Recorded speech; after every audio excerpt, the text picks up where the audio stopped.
नमस्कार दोस्तों, आशा करते हैं आप सभी लोग स्वस्थ हैं और आपकी प्रिपरेशन अच्छे से चल रही है। ऑलिव बोर्ड पर 1 से 2 जून के बीच जो सीजीएल का लाइव मॉक टेस्ट हुआ था, आज हम उसके जनरल अवेयरनेस का सॉल्यूशन देखने वाले हैं।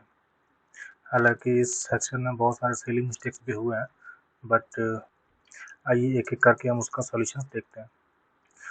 सबसे पहला क्वेश्चन है, Gustav Kirchhoff's law is related to which of the following? Kirchhoff law basically current से रिलेटेड है। इसके अकॉर्डिंग किसी एक पर्टिकुलर इलेक्ट्रिकल नेटवर्क के एक नोड से जितने भी करंट्स वहाँ से बाहर की ओर जा रहे हैं उन सब का सम 0 होगा।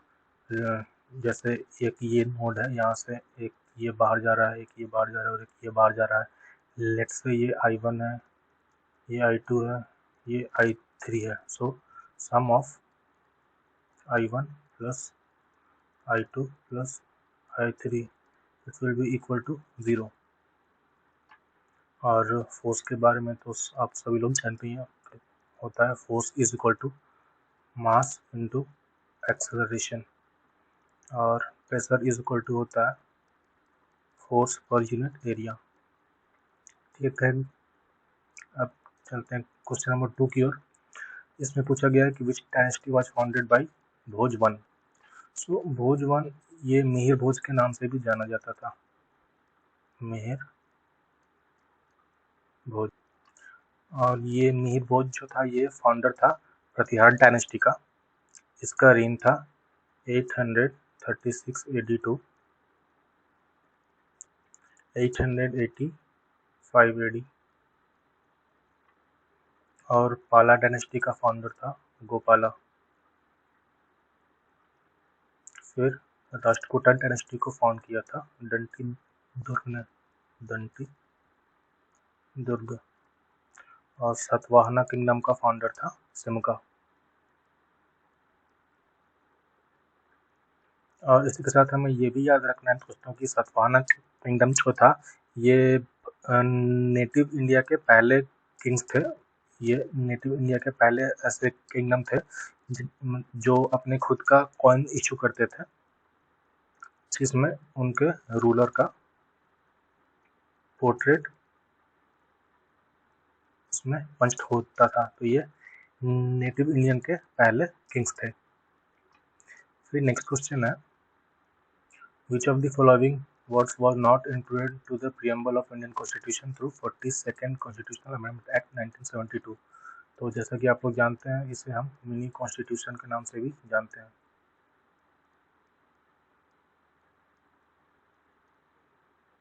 ये एक्ट लाया गया था मैडम इंदिरा गांधी के समय। तो इसमें प्रियम्बल में 3 नए वर्ड्स जोड़े गए थे, जो कि है सेकुलर, सोशलिस्ट और इंटीग्रिटी। ये वेलफेयर वर्ड है, ये उसमें नहीं था, तो इसलिए इसका आंसर हो जाएगा वेलफेयर। फिर नेक्स्ट है क्वेश्चन नंबर 4। इसमें किसी एक म्यूजिशियन के बारे में दिया हुआ है। He popularised the bowed instrument sarangi and a solo concert instrument in Hindustani classical music and became the first internationally successful sarangi player. ये थोड़ा सा इसका लेवल मॉडरेट टू हार्ड ही मैं बोलूँगा, क्योंकि ये सारे ही सारंगी प्लेयर्स हैं। All of them are sarangi players. But यहाँ पर जिनकी बात हो रही है ये राम नारायण की बात हो रही है।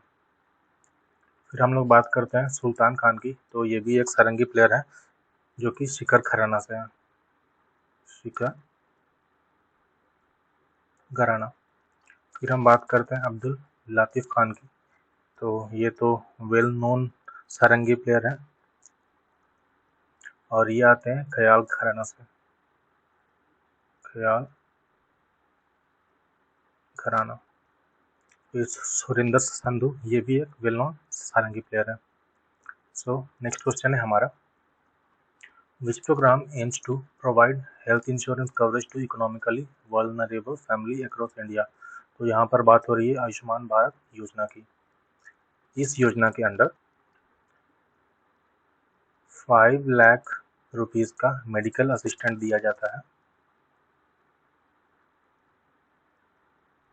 मेडिकल असिस्टेंस दिया जाता है पुअर सेक्शंस को और वल्नरेबल सेक्शंस को फॉर सेकेंडरी एंड टर्शियरी। सो इस योजना के थ्रू 5 लाख रुपए की मेडिकल सहायता प्रदान की जाती है सेकेंडरी और टर्शियरी हेल्थ केयर के लिए। याद रखना ये प्राइमरी हेल्थ केयर के लिए नहीं है, सिर्फ सेकेंडरी और टर्शियरी हेल्थ केयर के लिए। नेक्स्ट है प्रधानमंत्री आवास योजना। तो इसके तहत हाउसिंग लोन पर लोगों को सब्सिडी दिया जाता है जो भी इसके बेनिफिशियरीज हैं उन्हें।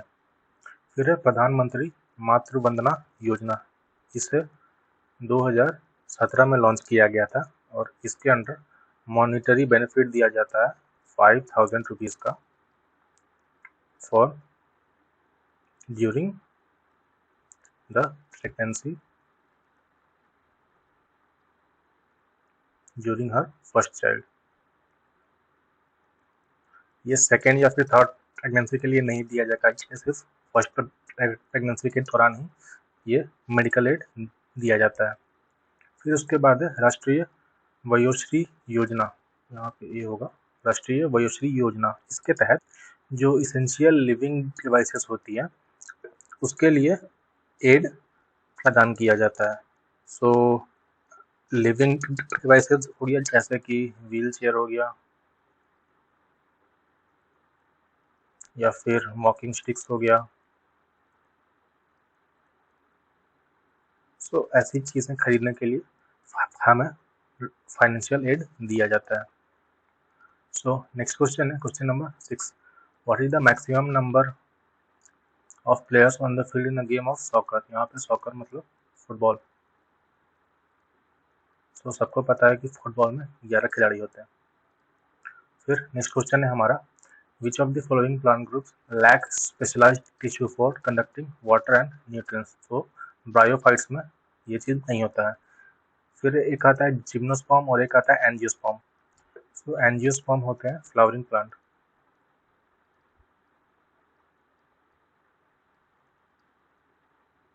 और ये हार्डवुड्स भी होते हैं, हार्डवुड। इनकी जो लकड़ियाँ होती है वो काफ़ी हार्ड होती है। और ऑन द अदर हैंड जो जिम्नोस्पर्म्स होते हैं ये नॉन फ्लावरिंग प्लांट होते हैं और इनका जो सीड होता है वो नेकेड होता है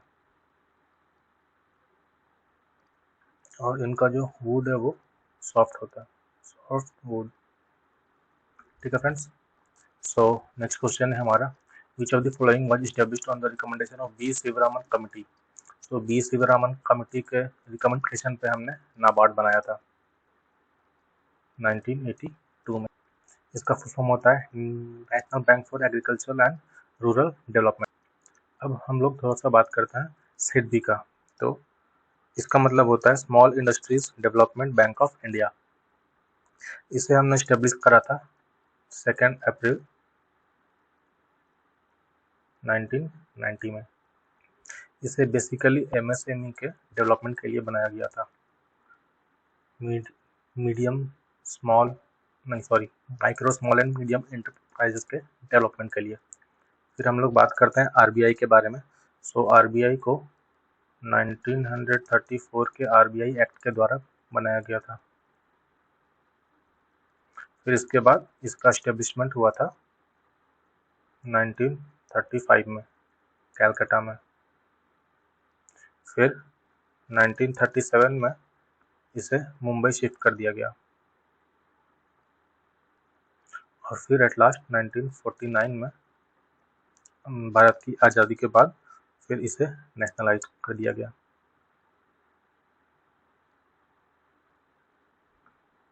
अब हम लोग थोड़ा बात कर लेते हैं सेबी का। तो सेबी का फुल फॉर्म होता है security and exchange board of India.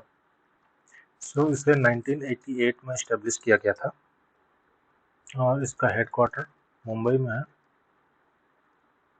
और इसके जो चीफ है उनका नाम है माधवी पुरी बुच। ये सेबी चीफ है। नेक्स्ट क्वेश्चन है calculate the molar mass of nitric acid. So इसका फॉर्मूला होता है HNO3, तो ये हो जाएगा 1 + 14 + 16 × 3, तो ये हो जाएगा 6 3 = 18, 3 1 = 3 और 4 48, 50 59 56 60 और 63 + 15, तो ये हो जाएगा 63। नेक्स्ट है हमारा which of the following river flow it's longest course through Assam. तो असम में बहने वाली सबसे लंबी नदी कौन सी है? तो सबको पता है कि ये ब्रह्मपुत्र नदी है। ये मानस जो है ये ब्रह्मपुत्र की राइट बैंक ट्रिब्यूटरी है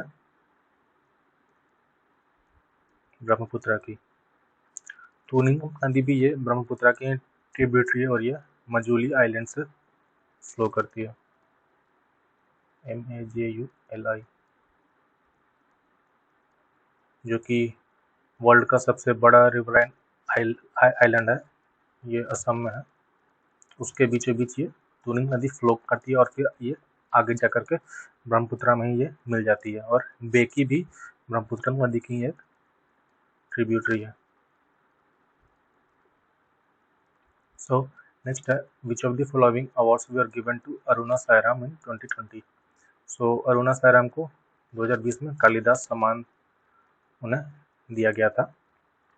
तो कालिदास सम्मान जो है ये आर्ट के फील्ड में दिया जाता है by the government of Madhya Pradesh.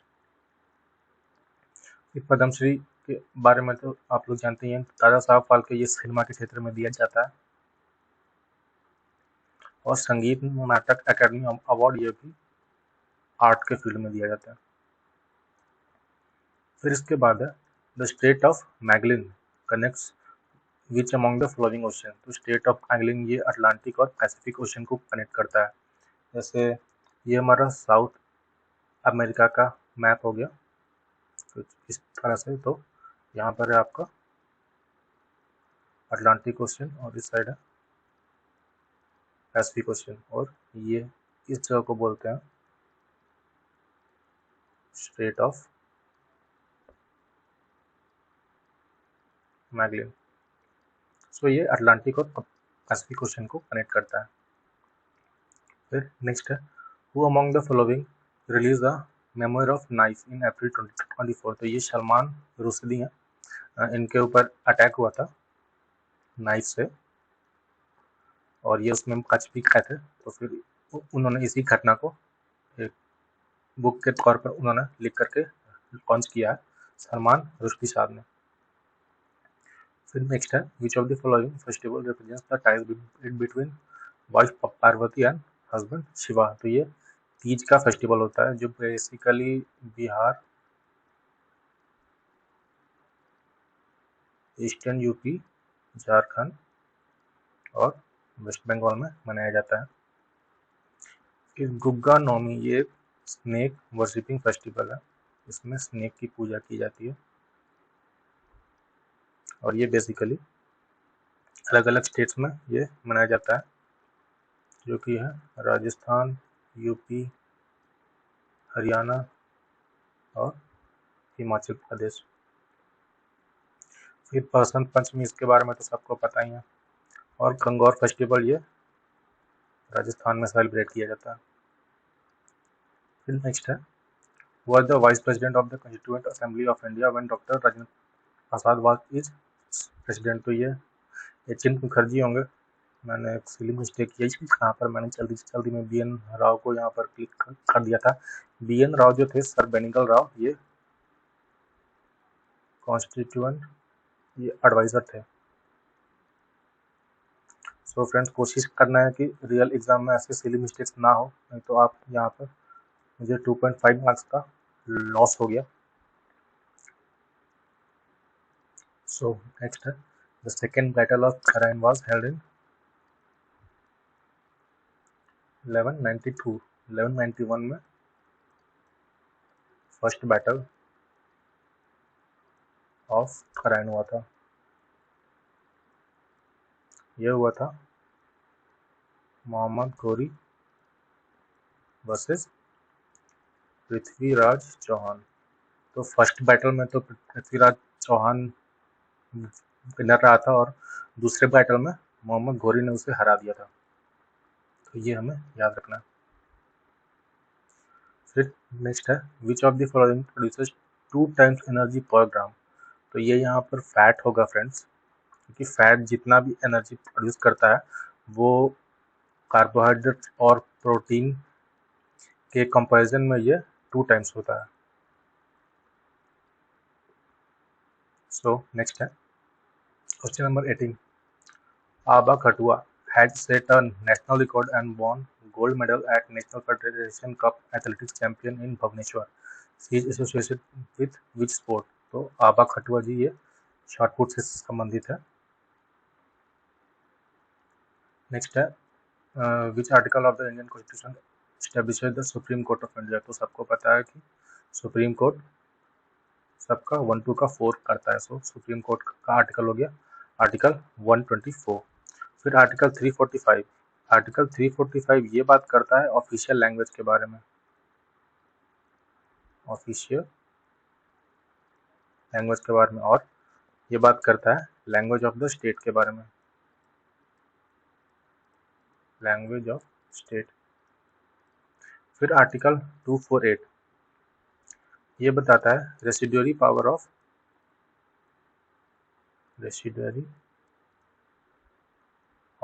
Legislation. और आर्टिकल 370 ये अभी रिवोक हो चुका है,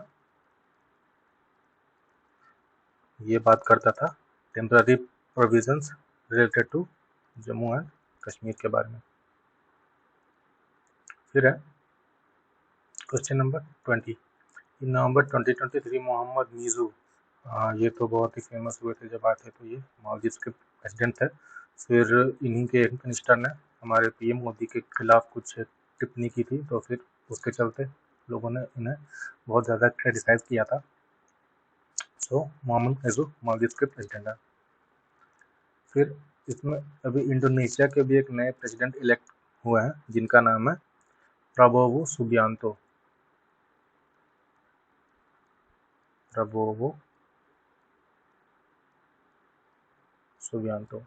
ये अभी न्यूली इलेक्टेड प्रेसिडेंट है इंडोनेशिया के। फिर नेक्स्ट है हमारा deficiency of which vitamin causes beriberi. So beriberi vitamin B1 की कमी से होता है। सो मैं यहाँ पर थोड़ा सा कंफ्यूज था। सो ये B1 को ही थायामाइन बोलते हैं और राइबोफ्लेविन बोलते हैं B2 को, और नियासिन बोलते हैं विटामिन B3 को, और बायोटिन बोलते हैं विटामिन B7 को। फिर उसके बाद है which annual festival celebrated in Nagaland which involve the display of traditional Naga tribal hunting skills. तो नागालैंड में तो हॉर्नबिल फेस्टिवल ही होता है। इसमें यहाँ के जो नेटिव ट्राइब है वो लोग अपने सर पर हॉर्नबिल का बिल यानी उसका बीक लगा करके, और जो उनका कल्चर है वो उसे परफॉर्म करते हैं। सो ये नागालैंड में होता है। फिर जल्लीकट्टू ये तमिलनाडु में सेलिब्रेट किया जाता है। ये बेसिकली एक बुल टेमिंग फेस्टिवल है। कम्बाला फेस्टिवल ये कर्नाटका में होता है। ये बेसिकली बफेलो रेस होता है।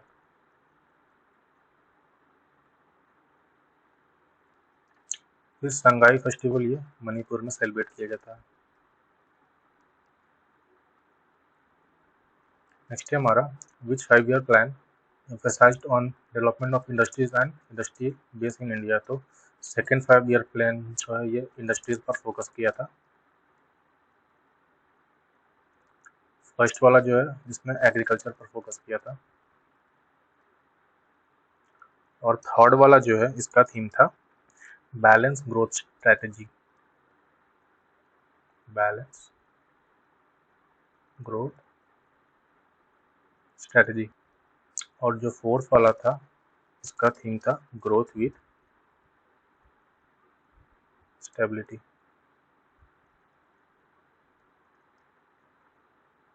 फिर नेक्स्ट है question number 24। Who among the following has written आईने अकबरी। तो आईने अकबरी अबुल फजल ने लिखा था। ये अकबर के नवरत्नों में से एक थे। गुलबदन बेगम ये हुमायूं की सिस्टर थी।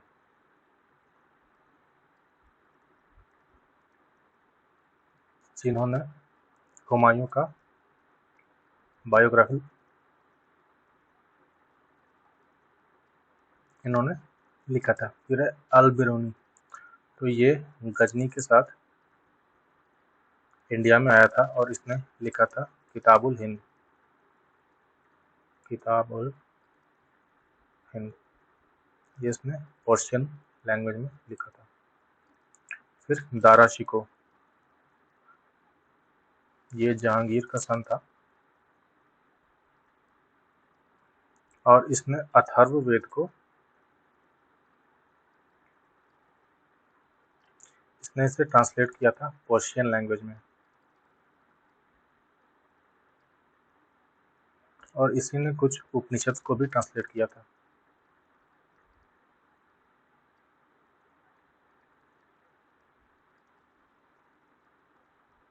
पर्शियन में। ठीक है फ्रेंड्स, और आज का इसका लास्ट क्वेश्चन है, Nabadwip Chandra Dev Burman, the father of composer R D Burman was a noted, so he was a sitar player. ठीक है फ्रेंड्स, सो ये जनरल अवेयरनेस के टोटल 25 क्वेश्चन थे जो कि ऑलिव बोर्ड के लाइव टेस्ट सीजीएल का जो हुआ था 1 से 2 जून के बीच, ये उसका सॉल्यूशन है। सो आई होप आप लोगों की प्रिपरेशन बहुत अच्छी चल रही है। जल्दी मिलेंगे अगले वीडियो में। Thank you so much.